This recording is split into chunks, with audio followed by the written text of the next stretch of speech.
ഇന്ന് രാവിലെ തന്നെ നമ്മൾ ശാകുന്തളം കളിച്ചിട്ടാണ് വരുന്നത് കേട്ടോ. അപ്പോൾ കാരണം ഇപ്പോൾ പൂവ് കിട്ടാനില്ല കേട്ടോ.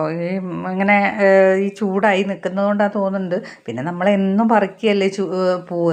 അപ്പോൾ അതുകൊണ്ട് തന്നെ പൂവിന് ഭയങ്കര ക്ഷാമമാണ് കേട്ടോ. എന്നാലും മന്ദാരം ഉണ്ട് കേട്ടോ, വെളുത്ത മന്ദാരം ഉണ്ട്. അപ്പോൾ അതൊക്കെ പറിച്ചിട്ട് നമ്മൾ പൂജാമുറിയിൽ കൊണ്ടുവച്ച് പിന്നെ തലയൊക്കെ തോർത്തിയതിന് ശേഷം വേഗം അടുക്കളയിൽ കയറി. പിന്നെ എപ്പോഴും ഈ ദോശമാവ് ഇവിടെ സ്റ്റോക്ക് ഫ്രിഡ്ജിൽ ഉണ്ടാവുന്നതുകൊണ്ട് വലിയ കുഴപ്പമില്ല. കാരണം ഈ അനങ്ങിയ ദോശ ഇഡ്ഡലി മാത്രമാണല്ലോ. എനിക്ക് അതിൽ നിന്നൊരു മോചനം ഈ ജന്മം ഉണ്ടാവുമെന്ന് തോന്നില്ല. മാഷ് പോകുന്നവരെ എനിക്ക് അതിൽ നിന്ന് ഒരു മോചനം ഉണ്ടാവുമെന്ന് ഞാൻ പ്രതീക്ഷിച്ചിട്ട് യാതൊരു കാര്യമില്ല. അതെൻ്റെ വ്യാമോഹമായി മാറും കേട്ടോ. എന്നിട്ട് പിന്നെ ചായക്കുള്ള വെള്ളം വെച്ചു. ചായക്ക് പൊടിയൊക്കെ ഇട്ടതിന് ശേഷം പിന്നെ ഞാൻ കറക്റ്റ് 9:30 ആകുമ്പോഴത്തേക്കും മാഷിന് ചായ കൊടുക്കണം കേട്ടോ. ഇല്ല എന്നുണ്ടെങ്കിൽ പുറപുറേന്ന് പറഞ്ഞുകൊണ്ടിരിക്കും. അവരുടെ ആ ഒരു പങ്ക്ച്വാലിറ്റി അതാണ് കേട്ടോ. കറക്റ്റ് 9-9:30 ഉള്ളിൽ ചായ കിട്ടിയിരിക്കണം. അങ്ങനെ പിന്നെ ഞാൻ ആയ ദോശകളൊക്കെ എടുത്തിട്ട് മാഷിന് കൊണ്ടു കൊടുത്തു.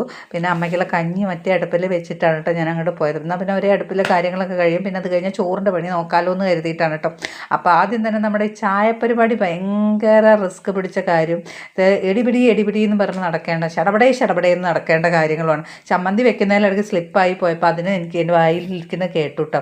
പിന്നെ അത് സാരില്ല, നമുക്ക് എന്നും കേൾക്കണില്ല, നമുക്ക് കേട്ട് പരിചയമുള്ളത്, നമുക്കൊരു നാണവും മാനവും ഇല്ല എന്നാണ്ട് വിചാരിച്ചോട്ടെന്ന് ചോദിച്ചു. അങ്ങനെ മാഷി കഴിച്ചു കഴിഞ്ഞപ്പോൾ പിന്നെ ഞാനും അമ്മയും കൂടെ കഴിക്കാമായിരുന്നു. അപ്പോൾ അന്നത്രയുള്ള അടുത്ത വീഡിയോയിൽ കാണാം.